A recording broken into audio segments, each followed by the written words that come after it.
Parlamento Nacional decide receita subsídio transporte para deputado Sira e a discussão orçamento geral Estado. Tinan rihun rua runulu resinghat faz especialidade. Subsídio transporte para deputado Sira. Remontante milhão ida, ponto rihun atus rua. Hat nulu resing walu, nebe preve para categoria salário vencimento ne.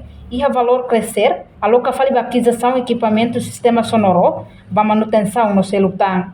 Presidente do Parlamento Nacional, Maria Fernanda Lai afirma, recai subsídio transporte para deputado Sira, onde aloca fali para manutenção. Também manutenção para roda carreta durante ne, usa de salário deputado ou deputada niang.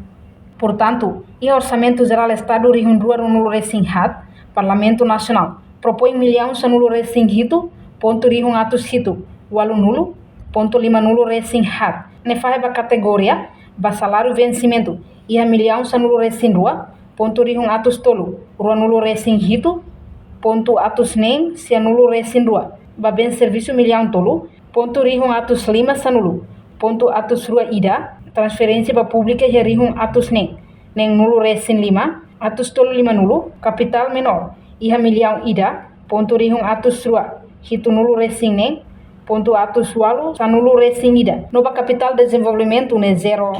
Enquanto orçamento refere, passa a discussão especialidade, e a Parlamento Nacional, votos a favor, hat nulo resin lima, contra tolo, no abstenção sanulo resin walu.